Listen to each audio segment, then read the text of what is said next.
السلام علیکم۔ محمد احمد مخاطب ہے۔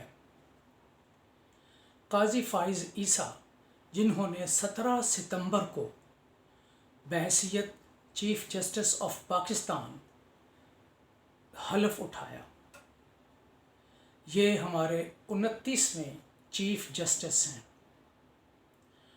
بہت سی خوش گمانیاں پائی جاتی ہیں۔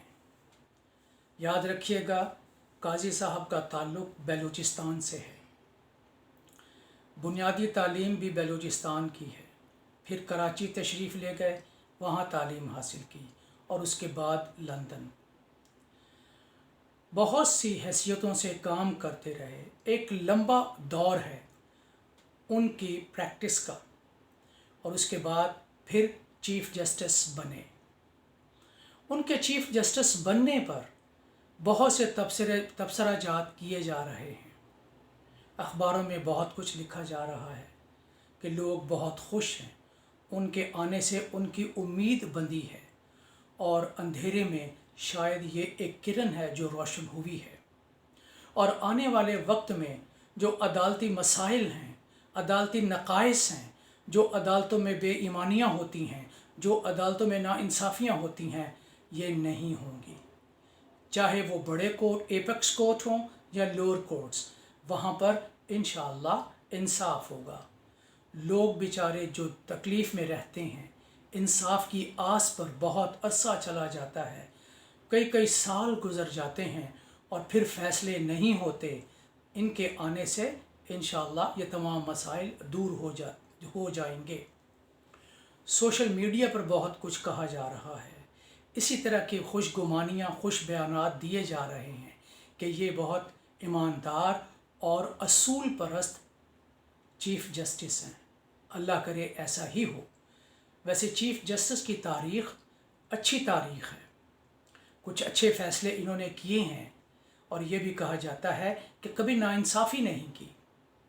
مبینہ طور پر یہ بھی کہا جاتا ہے کہ جو دھرنا کیس جو اسلام آباد میں دھرنا ہوا، اس کیس میں بھی انہوں نے ایک غیر جانبدارانہ اور بغیر کسی خوف کے فیصلہ دیا، گو کہ کچھ لوگوں کو یہ فیصلہ پسند نہیں آیا۔ خیر، یہ تو ہوتا ہی ہے۔ ان کا حلف لینے کا انداز بھی بڑا عجیب تھا۔ اپنی بیگم کو پاس بلایا، کیونکہ گورنمنٹ آف عمران خان انہوں نے ان کے خلاف کچھ کارروائیاں کی تھیں، اور صدر علوی صاحب اس میں شامل تھے۔ میں ریفرنس کیس کے حوالے کی بات کر رہا۔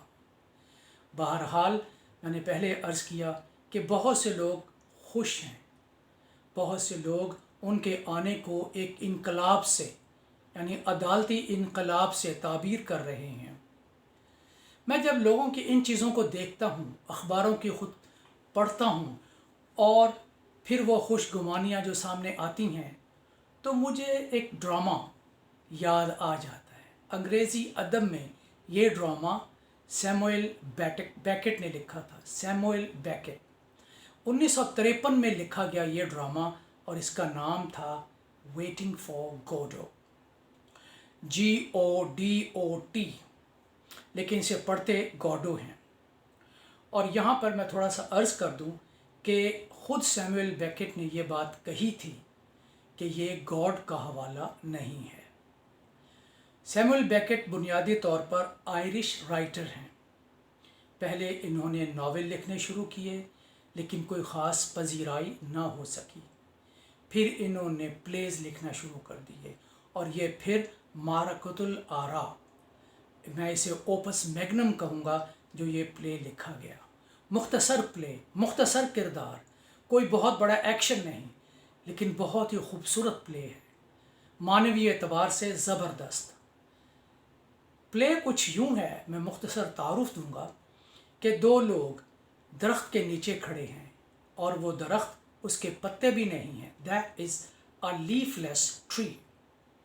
وہ دونوں کسی کا انتظار کر رہے ہیں۔ ان میں سے ایک جو کردار ہے، اس کا نام ہے ولاڈیمیر، اور دوسرا ہے ایروگن۔ یہ دو کردار ہیں، وہاں کھڑے ہوئے ہیں۔ بظاہر ان کی حالت اتنی اچھی نہیں ہے، یہ وہاں کھڑے انتظار میں ہیں کہ کب گوڈو آئے. آپس میں مختلف باتیں ڈسکشن کر رہے ہیں، کبھی ایک دوسرے کو گالیاں دے رہے ہیں، کبھی کبھی مذہب پر بات کر لیتے ہیں، کبھی وہ معاشرتی حالت پر بات کر لیتے ہیں. یہ ڈسکشن جاری ہے کہ اچانک ایک لڑکا وہاں پر آتا ہے اور وہ آ کے انہیں بتاتا ہے کہ Godot will not come today, he will come tomorrow. مایوسی چھا جاتی ہے. اب وہ سوچتے ہیں کہ ہم یہاں سے چلے جائیں، لیکن پھر بھی وہ کہتے ہیں کوئی نہیں، شاید کل آ جائے. وہ گوڈو کا انتظار کرنے کے لیے وہیں پر بیٹھے رہتے ہیں. دوسرا دن آتا ہے، پھر وہ آپس میں الجھتے ہیں، پھر وہ گفتگو کرتے ہیں، موضوعات پر مختلف بات چیت کرتے ہیں اور اسی انتظار میں رہتے ہیں کہ آج گوڈو ضرور آئے گا اور وہ آ کر ان کی قسمت کو بدل دے گا.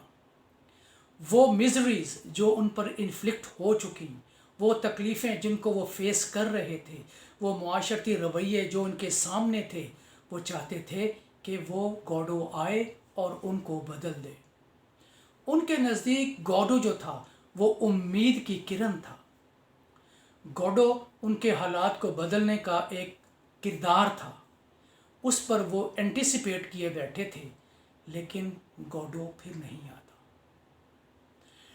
خواتین و حضرات، اگر دیکھا جائے تو unfortunately same is with our nation. ہماری قوم کا یہی حال ہے.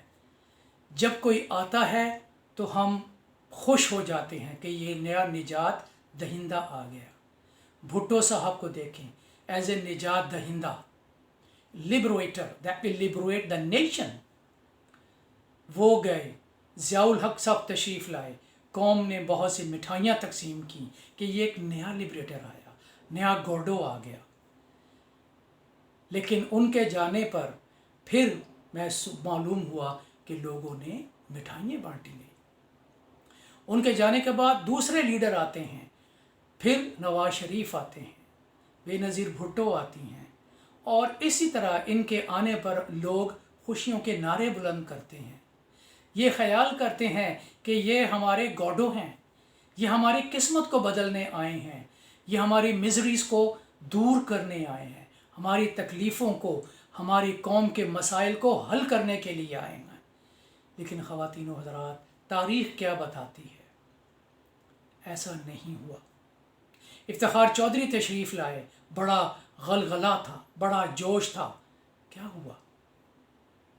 دوسرے ججز آئے، کیا ہوا؟